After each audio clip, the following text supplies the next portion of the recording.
வணக்கம். ஜேகே செய்திகளின் பிரதான செய்திகள். முதலில் தலைப்புச் செய்திகள். முன்னாள் அமைச்சர் ஒருவருக்கு 4 வருடங்கள் கடூழிய சிறை தண்டனை.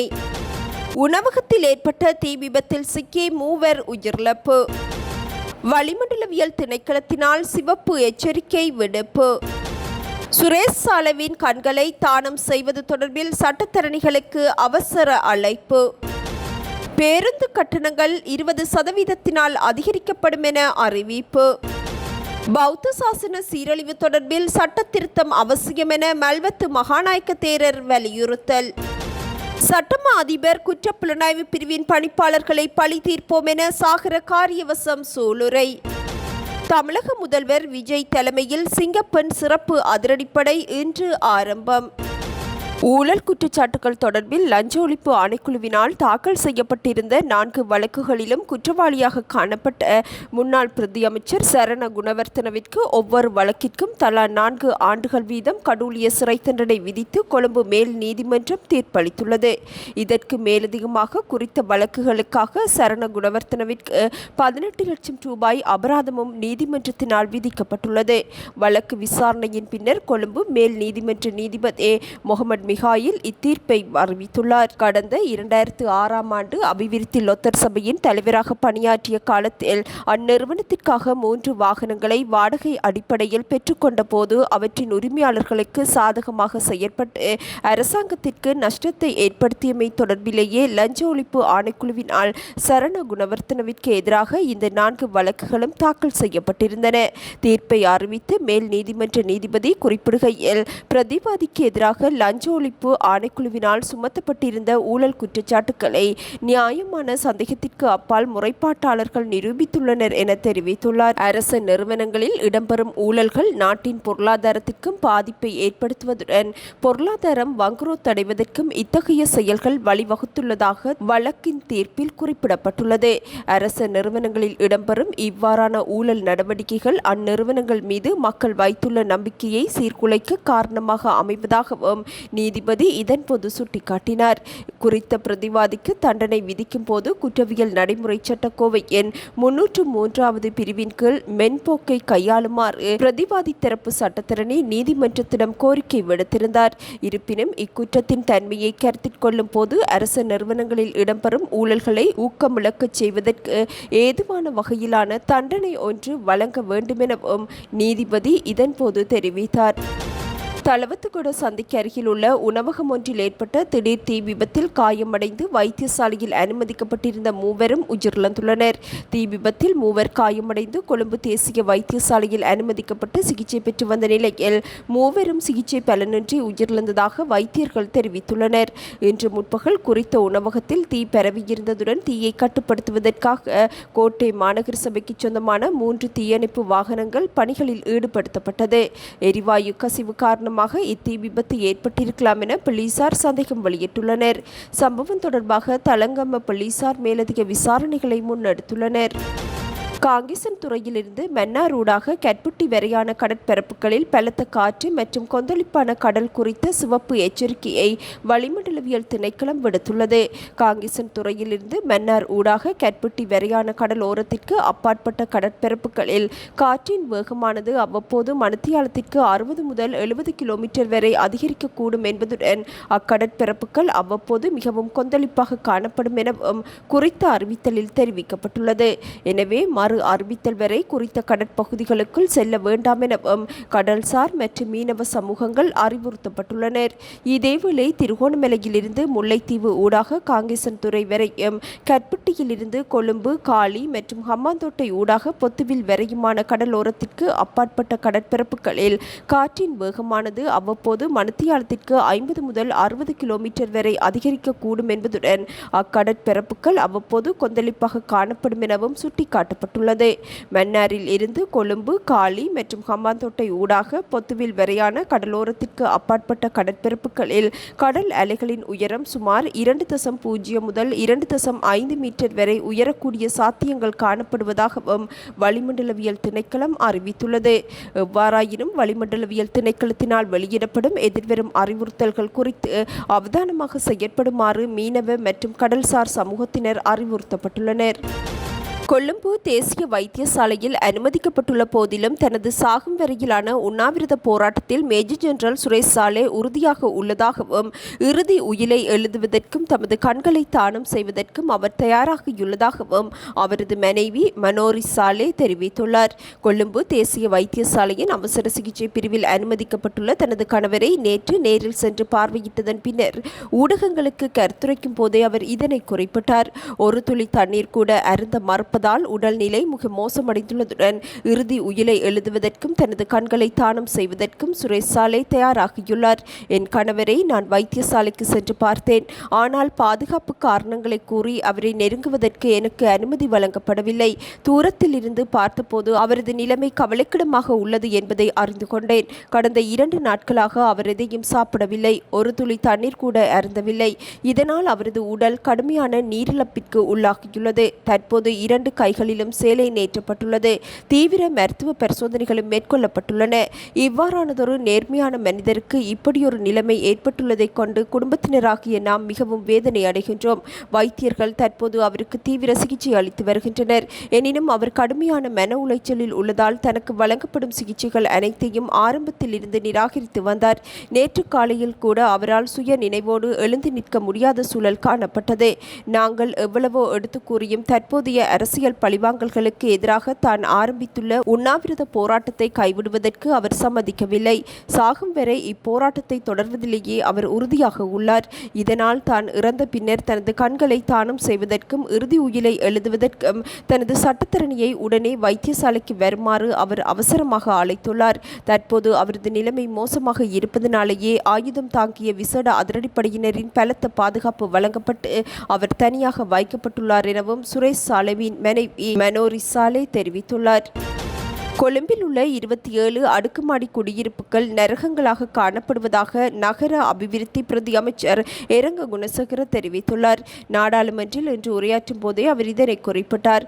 அங்கு மக்கள் வாழக்கூடிய வகையில் அடுக்குமாடி குடியிருப்புகளை மறுசீரமைப்பதற்கான நடவடிக்கைகள் எடுக்கப்பட்டுள்ளதாகவும் சுட்டிக்காட்டினார். இவ்வாண்டில் 2 அடுக்குமாடி குடியிருப்புகளையும் எதிர்வரும் ஆண்டுகளில் மேலும் 11 அடுக்குமாடி குடியிருப்புகளையும் கட்டி முடிக்க எதிர்பார்ப்பதாகவும் பிரதி அமைச்சர் இரங்க குணசேகர தெரிவித்துள்ளார். அத்துடன் 7000க்கும் அதிகமானோரை அங்கு குடியமர்த்துவதற்கான நடவடிக்கைகளும் எடுக்கப்பட்டுள்ளதாக தெரிவித்துள்ளார். நாடாளுமன்ற உறுப்பினர் கலாநிதி ஹர்ஷடி சில்வா எழுப்பிய கேள்விக்கு பதிலளிக்கும் போதே அவர் இதனை குறிப்பிட்டார். சமூக தேவைகளின் அடிப்படையில் மக்கள் குடியமர்த்தப்படுவார்கள் எனவும் குறைந்த வருமானம் உடையவர்களை குடியமர்த்துவது தொடர்பான அளவுகோல்கள் தயாரிக்கப்பட்டு வருவதாகவும் இரங்க குணசேகர தெரிவித்துள்ளார். அத்துடன் குறித்த அளவுகோல்கள் எதிர்காலத்தில் நாடாளுமன்றத்தில் சமர்ப்பிக்கப்படும் எனவும் பிரதி அமைச்சர் தெரிவித்துள்ளார். அடுத்த மாதம் மேற்கொள்ளப்படவுள்ள வருடாந்த பேருந்து கட்டண திருத்தத்தின் போது பேருந்து கட்டணங்கள் 20% அதிகரிக்கும் நிலை ஏற்பட்டுள்ளதாக தனியார் பேருந்து உரிமையாளர்கள் சங்கத்தின் தலைவர் கெமுனு விஜயரத்ன தெரிவித்துள்ளார். எரிபொருள் விலை அதிகரிப்பினால் நாடு முழுவதும் தனியார் பேருந்து சேவை கடுமையாக பாதிக்கப்பட்டுள்ளது. பேருந்து உரிமையாளர்களின் இழப்புகளை குறைப்பதற்காக பயணிகளின் எண்ணிக்கையை கட்டுப்படுத்தும் நடவடிக்கைகள் எடுக்கப்பட்டுள்ளன. இதனால் பாதிக்கப்பட்டுள்ள பேருந்து உரிமையாளர்களுக்கு அரசாங்கம் நிவாரணம் வழங்க தவறினால் அடுத்த மாதம் செயற்படுத்தப்படவுள்ள வருடாந்திர பேருந்து கட்டண திருத்தத்தில் பேருந்து கட்டணங்கள் ஏறக்குறைய 20% வரை அதிகரிக்கக்கூடும் எனவும் குறைந்தபட்சம் பேருந்து கட்டணம் 35 ரூபாவை தாண்டும் எனவும் அவர் சுட்டிக்காட்டியுள்ளார். பேருந்து சேவைகள் மாகாண வீதி பயணிகள் போக்குவரத்து அதிகார சபைகளால் ஒருங்கிணைக்கப்படுவதனால் தற்போதைய நிலவரத்தின் அடிப்படையில் பயண நேரங்களை திருத்தி அமைக்குமாறு அந்த அதிகார சபைகளுக்கு மாகாண சபைகளுக்கு எழுத்துப்பூர்வமான அறிவிப்புகள் அனுப்பும் செயற்பாடுகள் முன்னெடுக்கப்பட்டுள்ளதாகவும் கெமுனு விஜயரத்ன குறிப்பிட்டார். இதன் பிரகாரம் வடக்கு மற்றும் கிழக்கு மாகாண அதிகார சபைகளுக்கு உரிய கடிதங்களை ஒப்படைப்பதற்கான ஏற்பாடுகள் ஏற்கனவே மேற்கொள்ளப்பட்டுள்ளதாகவும் அவர் தெரிவித்துள்ளார். பௌத்த சாசனத்திற்கு ஏற்பட்டு வரும் சீரழிவை தடுப்பதற்காக விகாரைகள் மற்றும் தேவாலயங்கள் கட்டளை சட்டத்தில் திருத்தங்களை கொண்டு வருமாறு மல்வத்த பிரிவின் மகாநாயக்கர் திப்பட்டுவாவே ஸ்ரீ சித்தார்த்த சுமங்கல மகாநாயக்க தேரர் தெரிவித்துள்ளார். கண்டி மாவட்ட நாடாளுமன்ற உறுப்பினர் சமிந்திராணி கிரியல்ல மல்வத்தை மகாவிகாரைக்கு சென்றிருந்த போதே மகாநாயக்கர் தேரர் இதனை குறிப்பிட்டார். ஐக்கிய மக்கள் சக்தியினால் நடத்தப்படவுள்ள பௌத்த துறவிகள் தொடர்பான மகாசங்க மாநாடு குறித்து மகாநாயக்க தேரருக்கு தெளிவுபடுத்துவதற்காக கண்டி மாவட்ட நாடாளுமன்ற உறுப்பினர் அங்கு சென்றிருந்தார். இதன்போது மகா சங்கத்தினர் தொடர்பாக பௌத்த ஒழுக்கக்கோவை ஒன்றை கொண்டு வருவதற்காக 2006ஆம் ஆண்டு முதல் தான் பல்வேறு முயற்சிகளை எடுத்து வந்த போதிலும் அதற்கான ஆதரவு கிடைக்காத காரணத்தினால் அம்முயற்சிகள் வெற்றி அளிக்கவில்லை எனவும் தேரர் குறிப்பிட்டார். 2006ஆம் ஆண்டு முதல் பலர் ஆட்சியில் இருந்ததாகவும் அவர்கள் யாரும் இதற்கான ஆதரவை தெரிவிக்கவில்லை என்பதனால் பௌத்த துறவிகள் ஒழுக்கக்கோவை ஒன்றை கொண்டு வரும் யோசனையை தாம் கைவிட்டதாகவும் தெரிவித்துள்ள தேரர், தற்போதாவது பௌத்த சாசனத்திற்கு ஏற்பட்டு வரும் சீரழிவை தடுப்பதற்காக விகாரைகள் மற்றும் தேவாலயங்கள் கட்டளை சட்டத்தில் திருத்தங்களை கொண்டு வருமாறு கோரிக்கை விடுத்தார். பௌத்த துறவிகள் ஒழுக்கக்கோவை ஒன்றை தயாரிப்பதற்காக மல்வத்து மகாநாயக்கரின் உத்தியோகபூர்வ இல்லத்தில் பௌத்த பிரிவுகளை பிரதிநிதித்துவப்படுத்தி மகா சங்கத்தினர் பல சுற்று பேச்சுவார்த்தைகளை நடத்திய போதிலும் அந்த முயற்சியை வெற்றி கொள்ள முடியாமல் போனதாகவும் அதன் விளைவுகளையே தற்போது காணக்கூடியதாக உள்ளதாகவும் தேரர் தெரிவித்தார். அரசாங்கத்தின் அரசியல் பழிவாங்கல் பணியை சட்டமா அதிபர் திணைக்களத்தின் பிரதி சொலிசிஸ்டர் ஜெனரல் திலிப்ப பீரிஸும் குற்றப்புலனாய்வு பிரிவின் பணிப்பாளர் சானி அபேசகரவும் சிறந்த முறையில் நிறைவேற்றுகிறார்கள் என தெரிவித்துள்ள சாகர காரியவசம் ஜனாதிபதி அனுரகுமார திசாநாயக்க தலைமையிலான அரசாங்கம் நீண்ட காலம் பதவியில் இருக்காது என்பதை இவ்விருவரும் நினைவிற்கொள்ள வேண்டும் எனவும் வலியுறுத்தியுள்ளார்.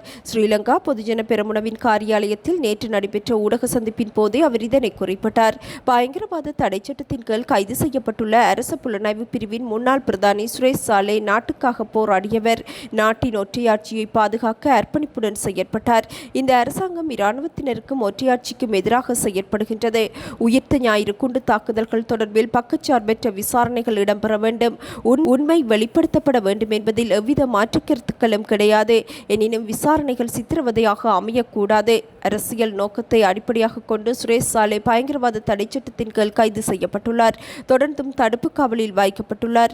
அரசாங்கத்தின் அரசியல் பழிவாங்கல் பணியை சட்டமா அதிபர் திணைக்களத்தின் பிரதி சொலிசிஸ்டர் ஜெனரல் திலிப்ப பீரிஸ் குற்றப்புலனாய்வு பிரிவின் பிரதானி சானி அபேசகரவும் சிறந்த முறையில் நிறைவேற்றுகின்றனர்.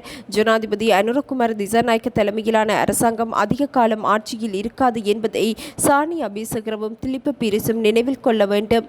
தற்போதைய செயற்பாடுகளுக்கு எதிர்காலத்தில் இவ்விருவரும் நிச்சயம் பதிலளிக்க வேண்டும் என ஸ்ரீலங்கா பொதுஜன பெரமுனவின் பொதுச் செயலாளர் சாகர காரியவசம் தெரிவித்துள்ளார். 2026ஆம் ஆண்டிற்குரிய தரம் 5 மாணவர்களுக்கான புலமை பரிசில் பரீட்சை ஆகஸ்ட் மாதம் 9ஆம் தேதி நடைபெறும் என இலங்கை பரீட்சைகள் திணைக்களம் அறிவித்துள்ளது.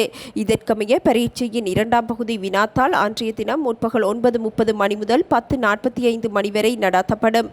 முதலாம் பகுதி வினாத்தாளை முற்பகல் 11:15 மணி முதல் பிற்பகல் 12:15 மணி வரை நடத்துவதற்கு திட்டமிட்டுள்ளதாக இலங்கை பரீட்சைகள் திணைக்களம் தெரிவித்துள்ளது.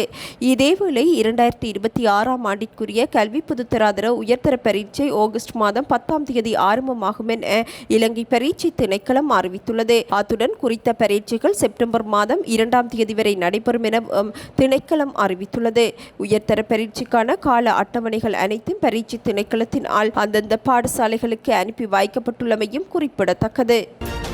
குழந்தைகள் பெண்கள் பாதுகாப்பிற்காக தமிழகத்தில் சிங்கப்பெண் சிறப்பு அதிரடிப்படை இன்று ஆரம்பிக்கப்படுகின்றது. தமிழக முதலமைச்சர் விஜய் தான் பொறுப்பேற்றால் குழந்தைகள் பெண்கள் பாதுகாப்பிற்காக சிங்கப்பெண் சிறப்பு அதிரடிப்படை உருவாக்கப்படும் என வாக்குறுதி அளித்திருந்தார். இந்நிலையில் குறித்த அதிரடிப்படையின் முதல் பெண் ஐஜியாக பவானீஸ்வரி நியமிக்கப்பட்டுள்ளார். இப்படையில் ஒரு போலீஸ் அதிகாரி, 2 துணை போலீஸ் அதிகாரிகள் மற்றும் 4 இன்ஸ்பெக்டர்கள் உட்பட 30க்கும் மேற்பட்ட போலீசார் நியமிக்கப்பட்டுள்ளனர். இந்த அதிரடிப்படையில் இடம்பெறும் பெண் போலீஸ் மற்றும் பெண் சப் இன்ஸ்பெக்டர்களுக்கு நீல நிற சட்டை, காக்கி நிற பேண்ட் மற்றும் சிறப்பு சீருடை வழங்கப்பட்டுள்ளது. அத்துடன் கருப்பு நிற தொப்பியும் கருப்பு நிற ஷூவும் வழங்கப்பட்டுள்ளது. சிங்கப்பெண் சிறப்பு அதிரடிப்படையை கடந்த 29ஆம் தேதி அன்று தமிழக முதலமைச்சர் விஜய் தொடங்கி வைப்பதாக அறிவிக்கப்பட்ட போதிலும் நிர்வாக காரணங்களுக்காக இறுதி நேரத்தில் இந்நிகழ்ச்சி தள்ளி வைக்கப்பட்டது. இந்நிலையில் குறித்த சிறப்பு அதிரடிப்படையை முதலமைச்சர் விஜய் இன்று மாலை 5 மணிக்கு ஆரம்பிக்கின்றார். சென்னை ராஜரத்னம் விளையாட்டரங்கில் நடைபெறுகின்றது.